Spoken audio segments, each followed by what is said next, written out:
ईश प्रभु, ईश परमेश्वर का पुत्र, ईश प्रभु है। ईश परमेश्वर का पुत्र,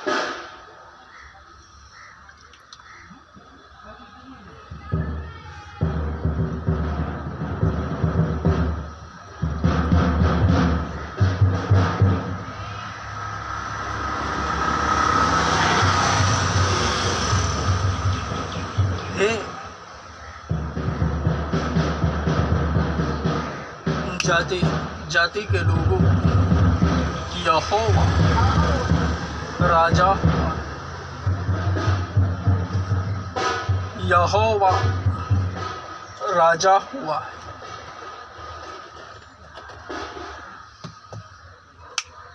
यीशु आ रहा है, यह तो तय है, वरन कैसे एवं किस तरह। जिसके कान हो वे ध्यान से सुने।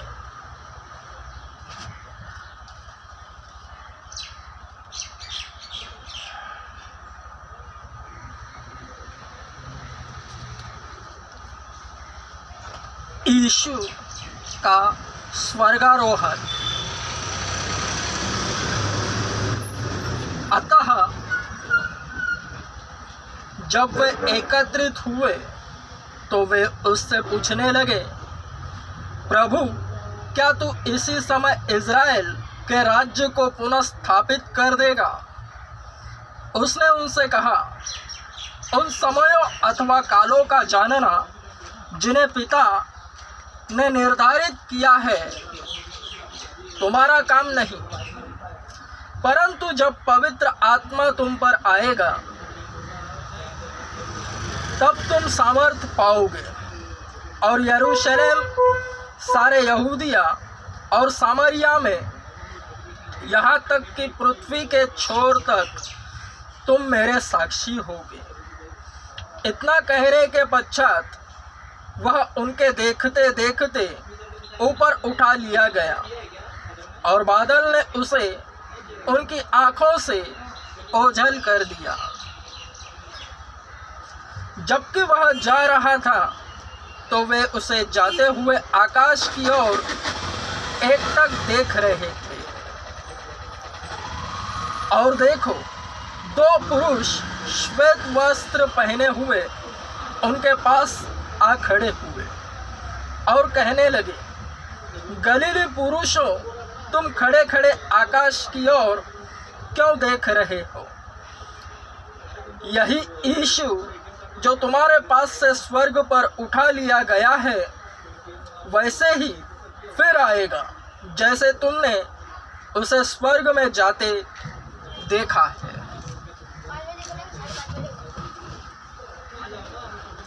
जिस तरह से वह ऊपर उठा लिया गया, ठीक उसी तरह वह वैसे ही आएगा।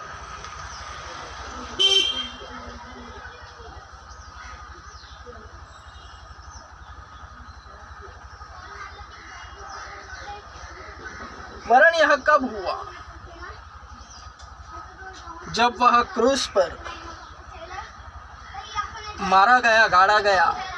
उसके बाद वह तीसरे दिन जीवित हुआ और 40 दिन अपने चेलों को दर्शन देकर उनके साथ रहा। तो जिस तरह से वह उठा लिया गया है, उसी तरह से वह आएगा।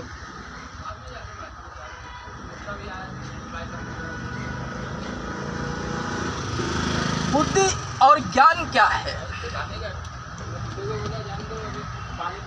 वरन इससे पहले यह जान रखो कि यीशु आ रहा है। इसके चिन्ह दिखाई दे रहे हैं।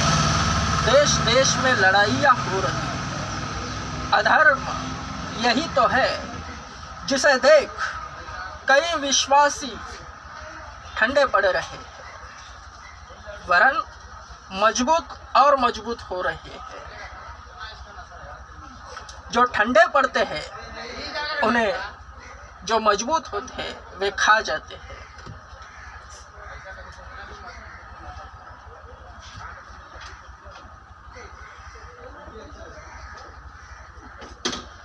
बुद्धि और ज्ञान क्या है?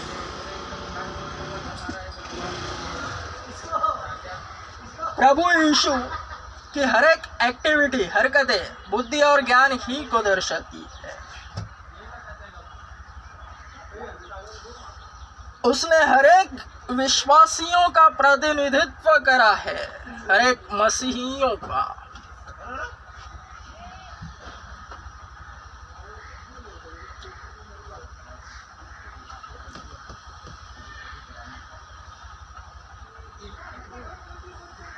हर एक वचन बार बार लगातार जब प्रवचलित होता है तब उसमें आत्मा नए नए अर्थ निकालकर बातें करता है।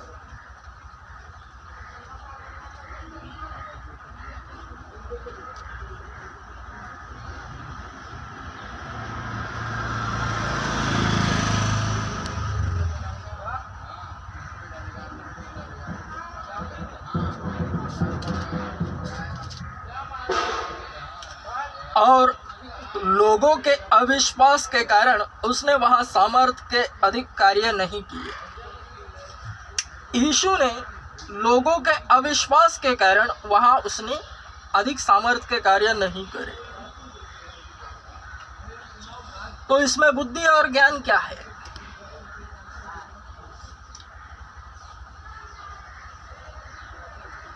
हर एक न्यासी जो मसीही कहलाता है, विश्वासी, वह सर्वप्रथम सामने वाले को अपनी ओर से बेस्ट ही सर्विस देता है। सामने वाले को वह यीशु के नाम से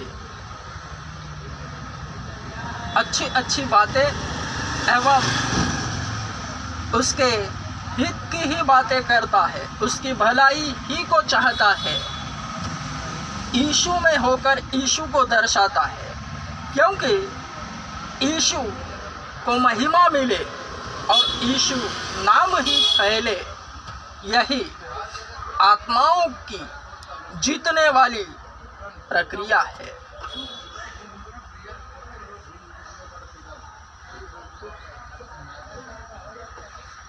जिसके कान हो वे ध्यान से सुने।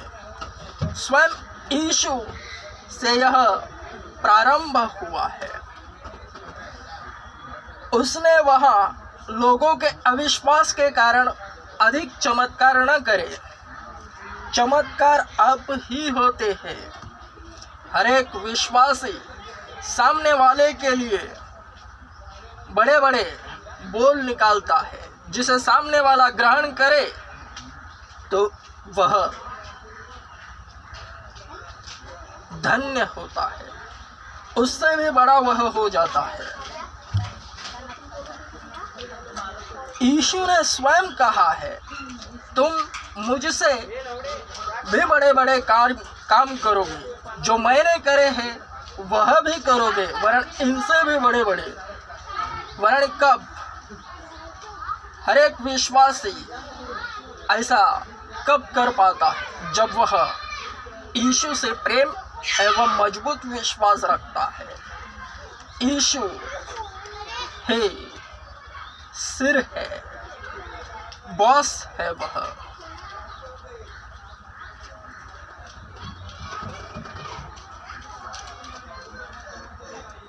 उसे आदर चाहिए। रिलैक्स मोड पे काम करता है वह। जितने उसे सम्मान देते हैं, उस पर विश्वास करते हैं, उनके लिए चमत्कार अब ही हो जाता है। यीशु नाम अब ही कार्य करने लगता है। अगुआ उसी को दर्शाता है। हर एक विश्वासी, मैं फिर से कहता हूं, जिसके कान हो वे ध्यान से सुने। हर एक मसीही विश्वासी हमेशा सामने वाले के लिए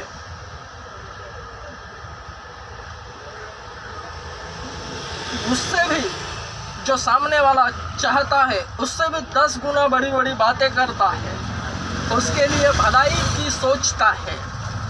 यीशु नाम को महिमा मिले, यीशु नाम फैले, आत्माओं की जीतने की प्रक्रिया।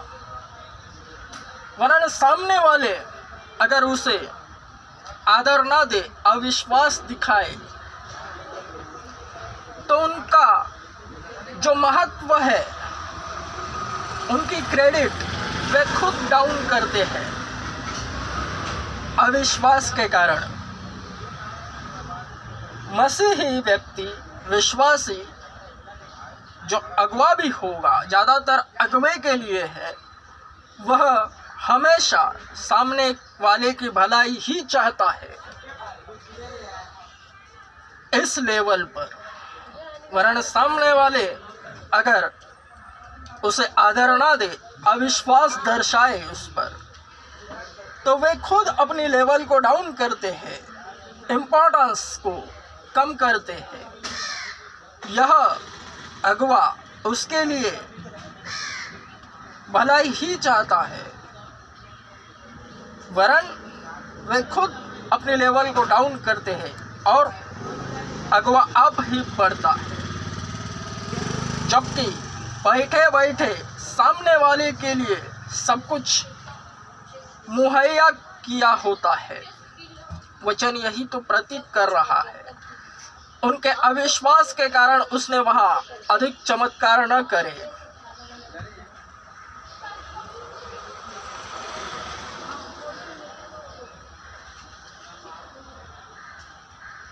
यीशु नाम फैल चुका है।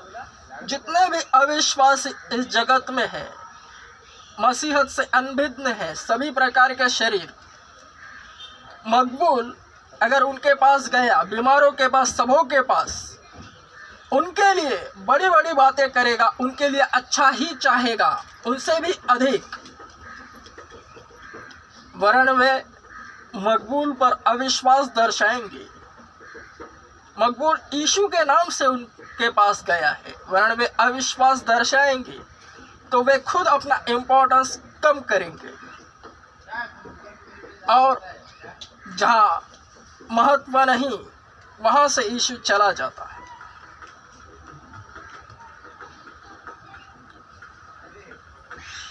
बुद्धि और ज्ञान यही है, रिलैक्स मोड पर काम होता है।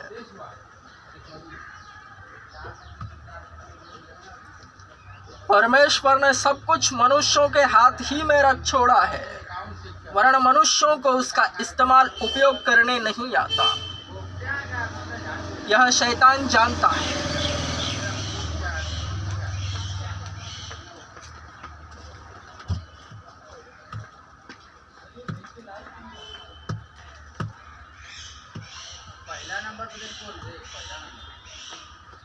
यीशु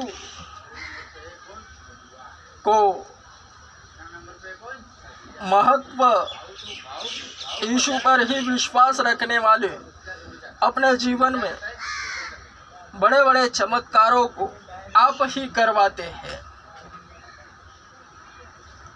याद रहे, हे अन्य जातियों, हे लोगों, तुम्हारे लिए ही यह वचन है।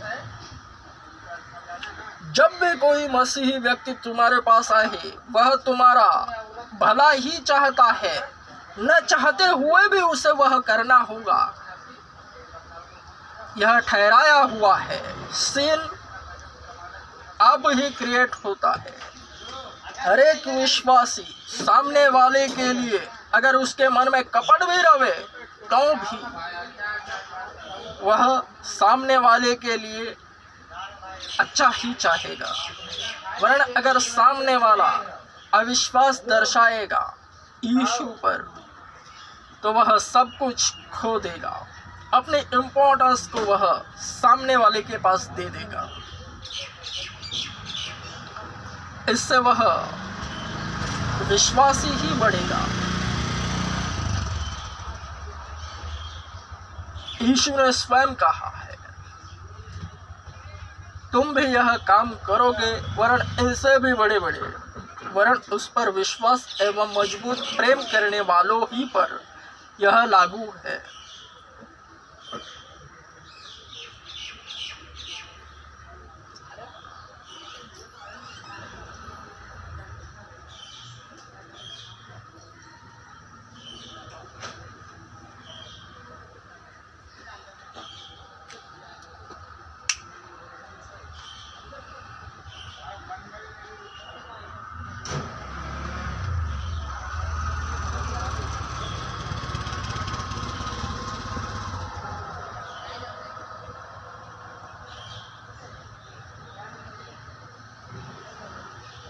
क्रूस पर लटका हुआ यीशु सच्चा है, वही परमेश्वर है।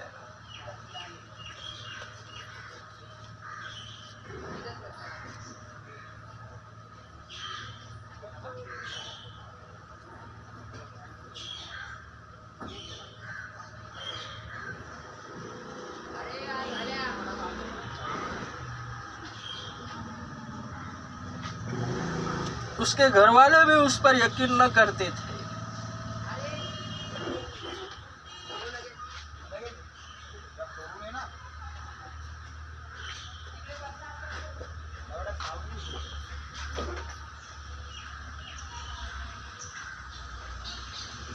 यूहन्ना 7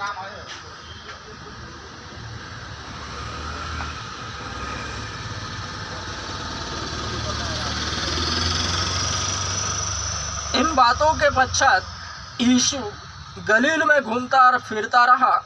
वह यहूदिया में नहीं जाना चाहता था, क्योंकि यहूदी उसे मार डालने की खोज में थे। यहूदियों का त्योहार झोपड़ियों का पर्व निकट था, इसलिए उसके भाइयों ने उससे कहा,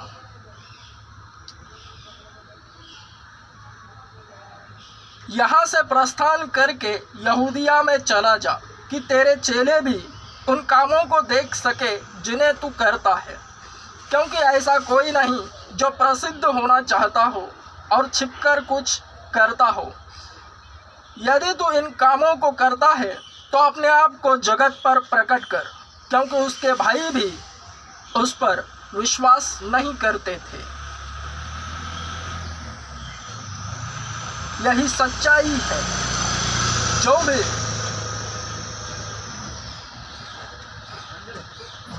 उसके घर वाले उसका विरोध करे तो वह सच्चा है, यह साबित होता है।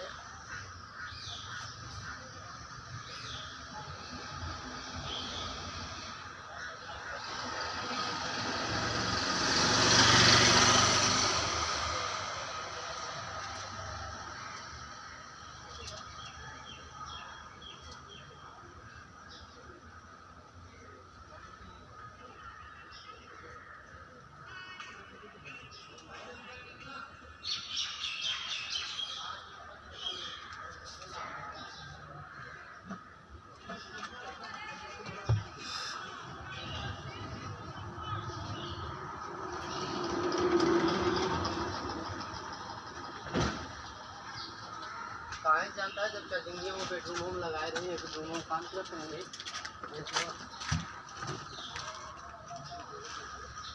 बुद्धि और ज्ञान 9 दानों में से प्रथम और द्वितीय है।